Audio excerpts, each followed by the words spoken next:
This is Steven Nojiri, and this is another Tada Genji tradition video. In this video, we're going to take a brief look at castles, or you could also conceive of it as forts. Castles, forts, fortifications, whichever English word serves you better. I will use castles and forts interchangeably through the video. To begin this video, we have to immediately look at the concept of a yang castle, which is an offensive castle, and a yin castle, which is a defensive castle. So yang castle, you are attacking, and this is a fortification that you've built to support your attack, to support your offensive. A yin castle is you are being attacked, or you need to block off, defend an area. And so these two types of fortifications are very different in purpose and thus different in their construction. The purpose of the castle will affect the layout and the construction methods. Now, this having been said, let me also be clear that the type of castle doesn't preclude yang or yin features. For example, you can have yang walls inside of a yin castle, even though, generally speaking, a yang castle will be predominantly like whatever castle type is the predominant. So a yang castle will have predominantly yang features, and a yin castle will have predominantly yin features. But it doesn't exclude, or prohibit there to be some yin features in a yang castle or some yang features in a yin castle. But point being, is this an offensive castle or is this a defensive castle? That's the very first question you have to answer. So we'll take just a brief moment to look at these poorly drawn diagrams to get an idea. So the purple would be you and the X's would be the enemy. So for example, yang, push forward, offensive. Yin, receive and block, defensive. So while these two diagrams are not accurate in terms of the actual construction, they are meant to symbolically show the energy or the intention of a yin or a yang castle. And different traditions can have different names for things. Some traditions actually use the kanji yin and yang castle. Some use attack and defend. But in the end, whether you're saying attack, defend, yin or yang, or whether you're using any other terminology, the point rests simply on this question. Are you defending or are you invading? Now let's get into it a little more. So castles that are defending will be more complex, and they will align to the landscape. Castles that are offensive castles, such as, conceive of it as a forward operating base, will be a smaller fort set up for an offensive. It will be less concerned with aligning to the landscape because they're not defending territory. So yang forts, offensive forts, are more like staging grounds. You're not defending, you're not blocking, you are piercing in, attacking forward, and the fort is more of a staging ground, an operating base to sort of supply troops in their push forward. The type of the landscape makes a big deal as well. We're going to focus primarily, I'm going to list three generic, sort of oversimplified concepts of fort, and we'll focus on two of them. So the first one we're going to look at is called a mountain fort or a mountain castle. They're less centralized, and that'll make sense in a minute. I'll show you a diagram. They're less centralized and they align to the shape of the mountain, meaning I'll show you a diagram. Plains forts, or you can say a flatland fort, a plains, a flatland fort. So mountains and flatlands. So a mountain fort is less centralized and aligns to the shapes. A plains or flatland fort is more centralized, and it's usually concentric. Now, when I say concentric, I don't mean particularly that it's a circle, but it's one inside the other. So like one piece inside another piece. So think of concentric squares. Now, and then you also have forts that are near water. Now, we're not going to focus on those a whole lot because forts that are near water are usually very similar to some kind of hybrid between a mountain fort or a plains fort. They just have to factor in the large body of water. So, but for this video, we're going to focus on mountain forts and flatland forts.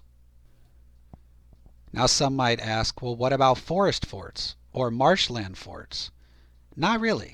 You don't really see these. And why? Well, there's actually a pretty direct reason. Forest forts don't exist because the forest is usually cleared for material to build the fort and for tactical and safety reasons.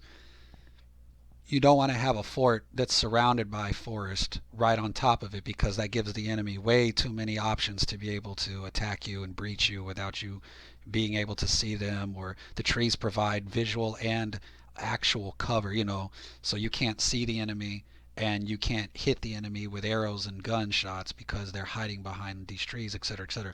So you want to clear the forest to have material to build the fort, and also to not allow there to be this natural cover around the fort.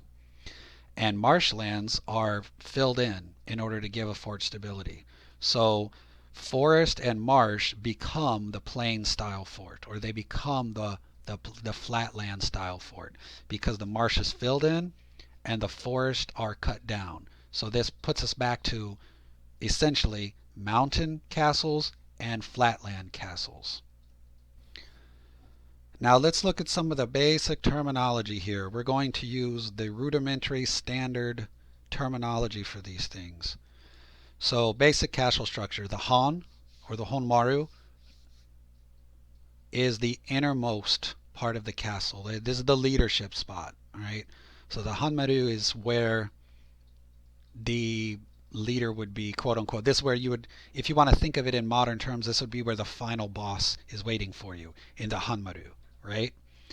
So then you have ni, which means two, which is the nimaru, and this would be the inner spot. This would be the staging ground. This would be where people have their weapons, and this is where people are getting ready for war. Because the next one, the san, or three, the sanmaru, is where the outer, this is where the defense happens. So think of it like this in terms of concentric circles. On the outside, outside the outer walls and moats and bridges, you have the enemy. Then the enemy fights to get inside the sanmaru. So when they breach the outer walls, moats, and bridges, then they're inside the sanmaru, and this is where you want to hold the enemy. And you fight the enemy in the sanmaru by troops, being staged in the nimaru, the second, the inner, the staging ground. And this is so that they do not make it to the honmaru, or to the innermost part of the castle.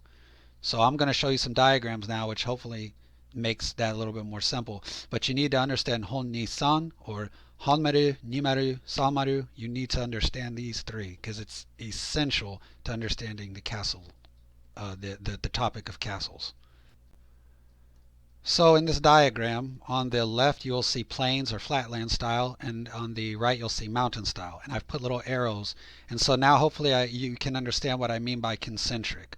So on the plains on the left, you'll see there's these concentric layers. So the outer layer would be the sanmaru, and then going inside there, nimaru, and then going inside, honmaru.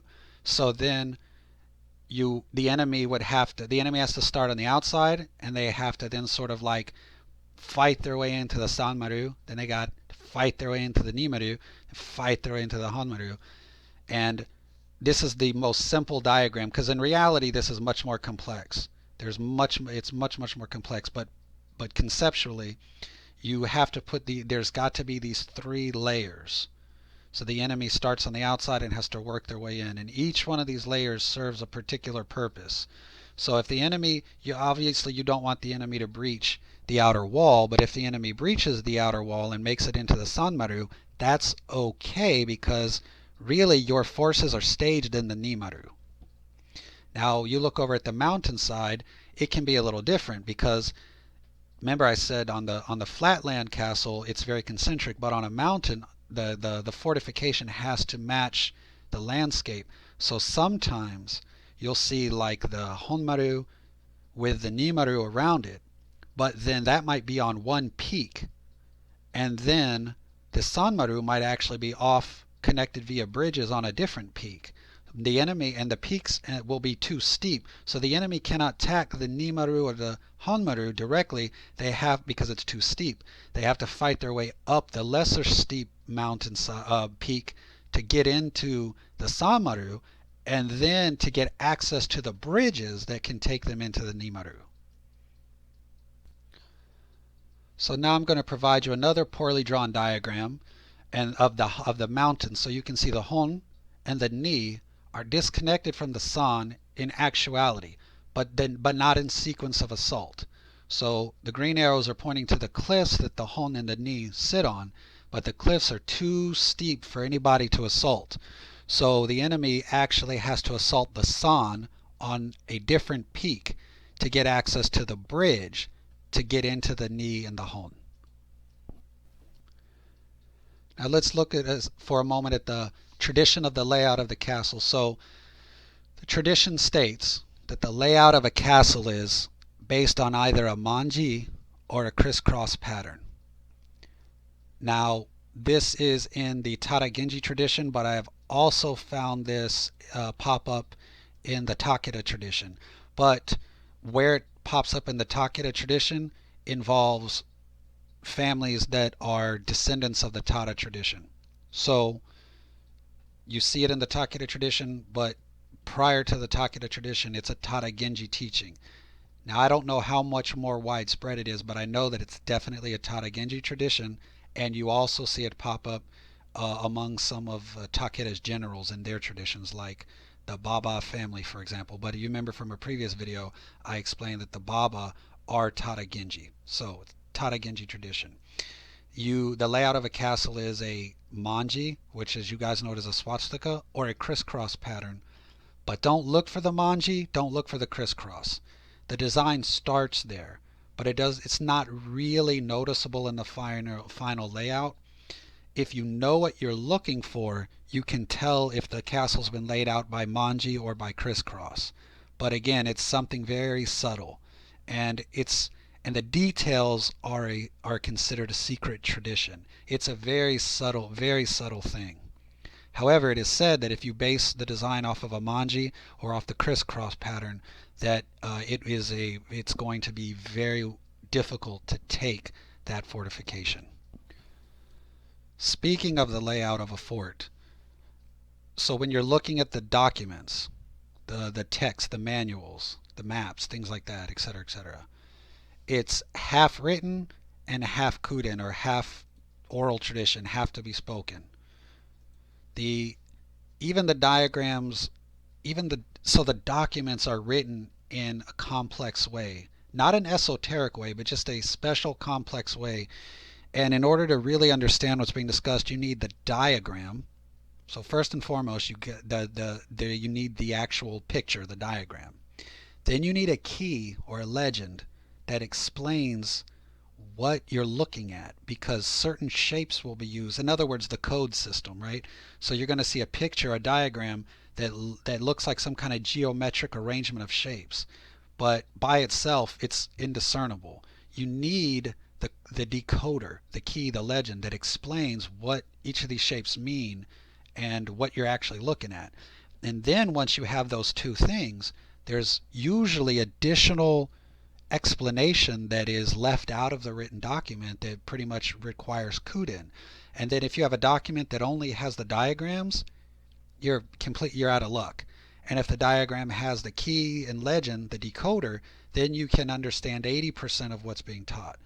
But unless you have someone there to explain the remaining 20%, or if you're lucky, maybe somebody has written in the margins of a text, explanation, so kuden that's actually been written in the document. You would need either a person or that additional handwritten notes in the corners of the document in order to get that final 20%. So, but one thing that's very clear, and I've put this in red: fort construction must be studied to master siege tactics.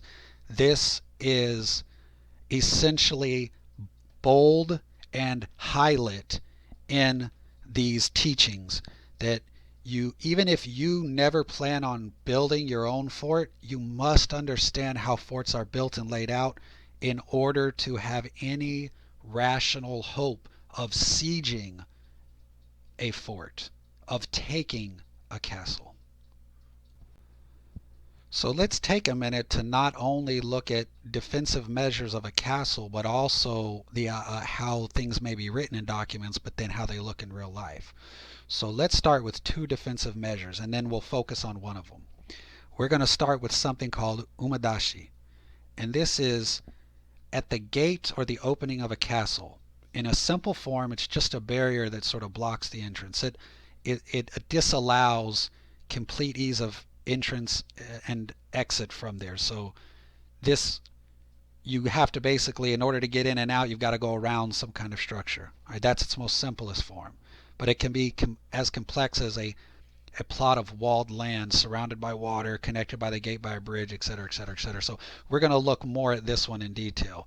But I want you to look, see the red arrow, remember how simple this looks. So on a map, when you're looking at the documents and you see the Umadashi is simply drawn, these three little slashes, either like you see this. That's all you see on the document. We'll go into that more. Another interesting defensive measure. So this is something that you would not see on a Yang castle. You would really only see this second piece on a defensive castle, a yen castle, and that is a false or a dead-end entrance. And it's used purely to lure enemies into a kill zone. So you can see on the left, you'll see the opening, and you see that line, that's the Umadashi. So the opening looks like a real opening. There's an opening, there's a gate or a bridge, and there's some kind of barrier there so that you can't just go in and out with ease. And then enemies would enter into that, and then you would have this twisty turny, but the twisty turny would ultimately lead to a dead end, which would essentially just put them into a kill zone. Again, that's something that would be on a defensive castle. You would not have this on an offensive castle. So we're going to begin looking at the Umadashi more closely by looking at this very poor drawing that I did in Windows Paint. And I even spelled the word complex wrong. So this is high level stuff here, guys. We're going to look at this more. I actually have there's more of these pictures get better, but we'll start here. So you can see a true Umadashi is you see that there's a ramp. You'll see that there's the castle wall, and that there's a river, and there's a bridge going over the red part is the bridge. So there's a river, there's a bridge going over it. But in order to get to the bridge to go into the castle, you have to go up this earthen mound, and on top of the mound there's a gate and a wall, and so there's this sort of like holding zone that separates the bridge and the gate from the outside, right? That is a true Umadashi. Then you have this sort of makeshift Umadashi, which is known as a grass Umadashi. And it can be as simple as just an earth mound in front of the entrance that may or may not have any walls or anything on it. It could just be like a wall of dirt that that sort of blocks the entrance. That's the super simple version.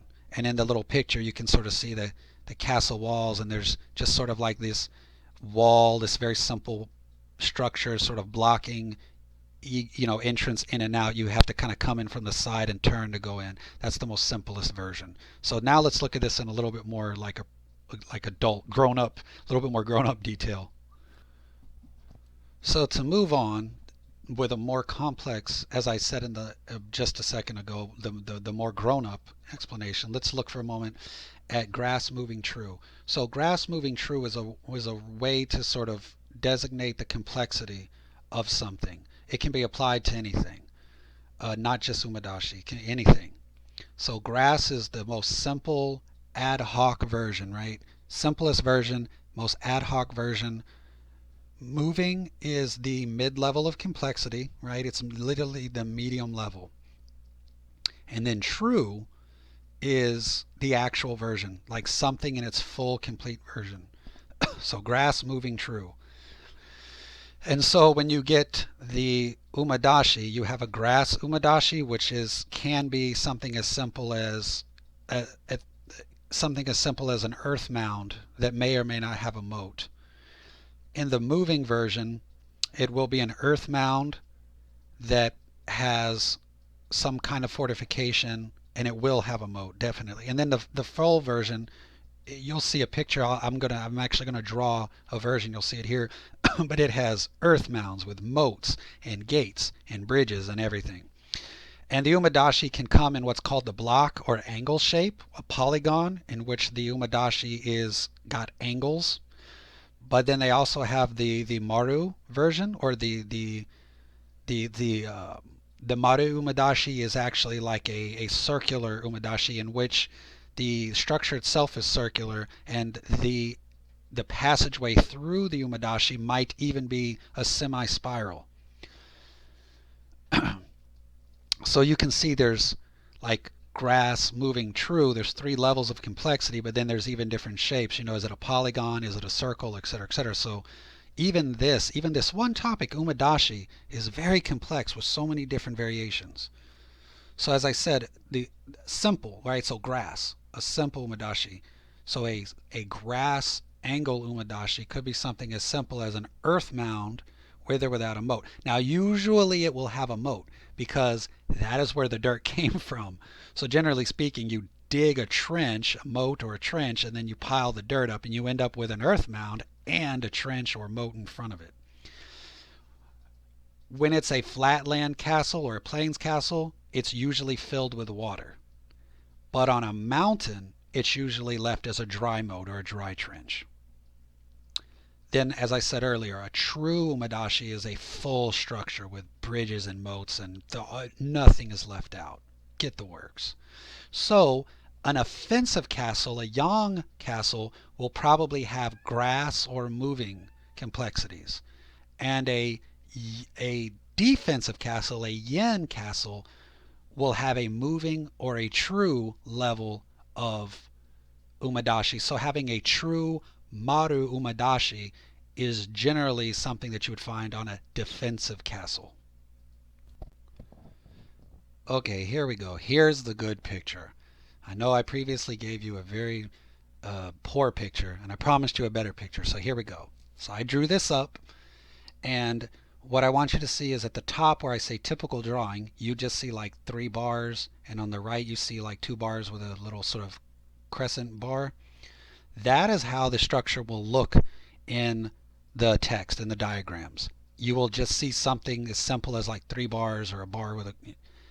And if you don't know, you don't have the explanation, and you don't have the sort of code, the legend, the key to sort of explain what it means, then you would very easily not understand that you're looking at something that's actually quite complex.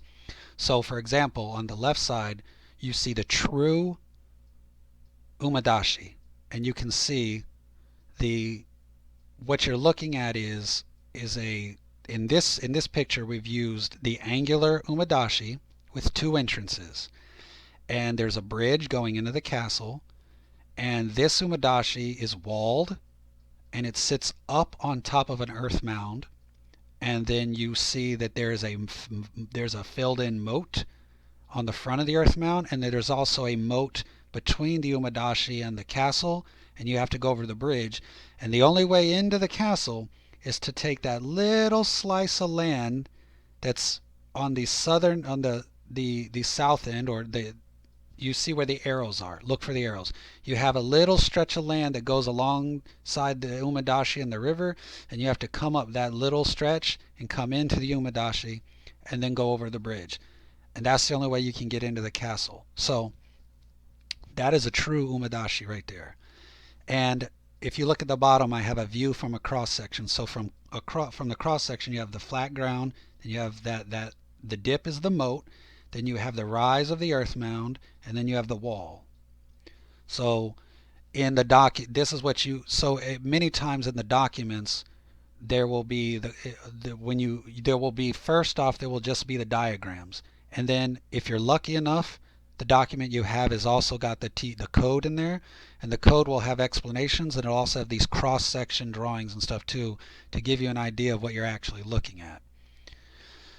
And then on the right side, you'll see this. So I provided all of it as well. So you might see, like, crescent shaped with the 2 slashes. And now the crescent shape in some traditions means a crescent shaped structure, but just so you know, in the Kusunoki tradition, when they draw the crescent shape, it oftentimes represents a circular umadashi. But in this particular case, we've stuck with just a crescent-shaped mound. So on the left we have the true, and on the right we start with grass. So you'll see from a cross section, it's literally just a rise and then a fall. And if there's a moat, and then a rise and sort of fall. And it's just as simple as a crescent-shaped earth mound that's blocking the entrance. That's grass. That's something you might find in a yang castle, an offensive castle.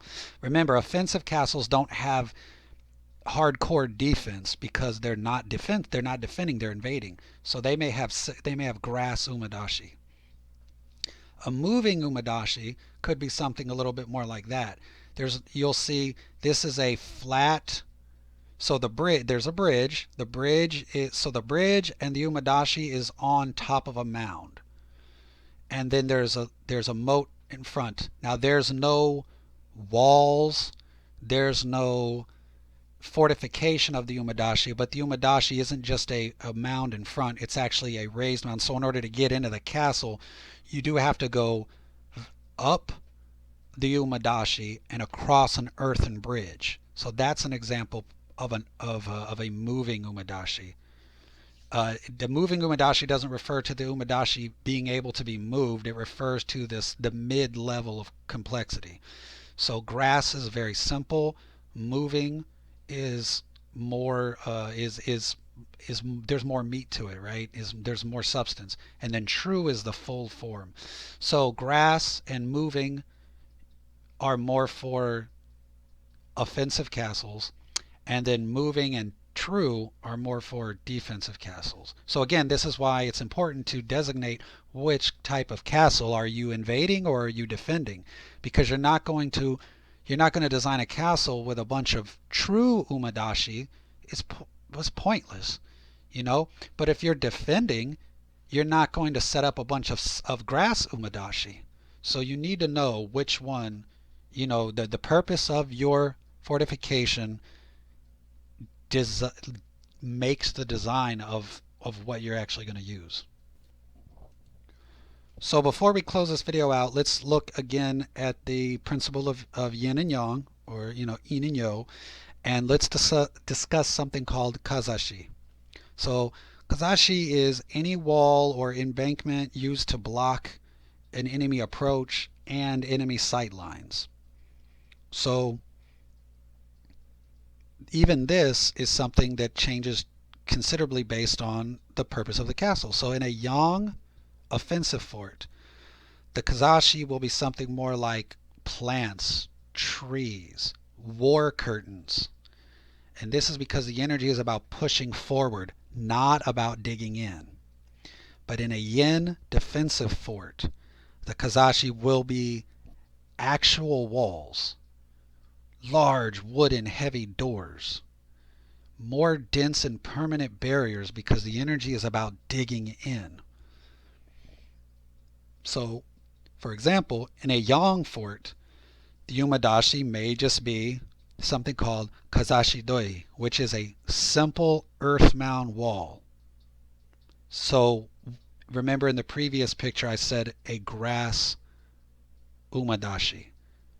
A grass umadashi, something as simple as Kazashi doi. So a simple earth mound wall. Just a pile of dirt blocking direct access to the entrance. And then that there may or may not be some war curtains providing, some block of line of sight, but not really any kind of actual defensive measure. Because again, you're an invading fort. You're not a defense fort. In a yin fort, a defensive fort, it may be a true umadashi, right? Like a maru umadashi, a circular umadashi with moats and bridges, etc., etc., etc. So as you can see, obviously, a defensive fort is much more complex and has much more at stake. So because it has much more at stake, it is far more complex, far more difficult, much more of a monster to siege. A yang fort, an offensive fort, is much easier, simpler, more collapsible, more movable. It's literally it's not trying to defend a position. It's literally just a staging ground for soldiers to keep pushing forward. So when you're sieging castles, if you're launching a siege on an offensive fort, it's a much easier task than launching a siege on a yin fort. And this is also why, for example, when an invading force is trying to establish forward operating bases, aka yang forts in enemy territory, it's much easier for them to just construct those quickly, because those forts are not trying to defend a position. They're just defensive positions to serve as staging grounds for further invasion into the territory. But a true yin fort is a very complex monster of a thing in order to try to overcome. So sieging a yang fort, much easier. Sieging a yin fort, that's the true test of strategic genius. So in closing, there are there's so many resources to study to learn how to design decent fort or castles and their layouts, etc., etc. There's lots of organizations dedicated to mapping and Japanese castles, etc., etc. There's all kinds of museums have models of castles and stuff, etc. So it's not a topic that is not readily available if you're interested, and you should be interested, because even if you do not plan on ever building a fort, right, you must understand how to build a fort in order to be able to siege a fort. You need spy network, you need scouts to learn the layout of the castle. Attacking a castle blindly is a way to just guarantee your own defeat. And like I said, in the Kusunoki tradition, there is, well, it's not just the Kusunoki tradition, I would say it's in the Tada Genji tradition, within the Jingunden tradition, most well known in the Kusunoki tradition, which falls within that Jingunden tradition. The tradition of sieging a castle by espionage is always best, right? So if you don't, sieging a castle is actually like if you come up against a yin castle, sieging the castle is really like the last thing you want to do because it's really complex to siege a proper yin castle. But if you can have espionage ahead of time, you might be able to actually defeat the enemy without having to siege the castle. But at a minimum, at least you would have secured betrayals on the inside and have a map of the castle and know where all the traps and tricks are, etc., etc., etc. So sieging a proper yin castle is in so many ways the hallmark of tactical intelligence, because you basically have to pull out all of the stops. You have to know how to build castles, you have to know how to siege them, you have to know what all the different soldiers are capable of, you have to have a spy network, you have to have communication and resource supply lines. Like, sieging a castle becomes all out warfare at that point. And so you can't do that if you don't know how castles work, right? So anybody who is interested in studying or comprehending Bushi methods, samurai history, you cannot really say that you study samurai history or that you study samurai way of life or that you study samurai teachings if you do not study building fortifications and sieging fortifications. And I'll end this video by telling you guys there is a lot of material, a lot of ink on paper in the Jingunden, in the Kusunoki tradition, etc., etc., etc., dedicated to building fortresses and sieging fortresses. It is crucial. It is a key part of samurai warfare. So if you consider yourself someone who studies samurai warfare and samurai methods, you have to learn how to build and siege castles. And that is it for this video. As always, these videos are meant to be brief, and they are meant to inspire you or to give you a starting off point. The material in this video is copywritten by me, so please do not steal this material. Please do not take it. Please do not copy it. Again, I hope it inspires you. I hope that it sets you off on your own investigations and explorations, but please be respectful.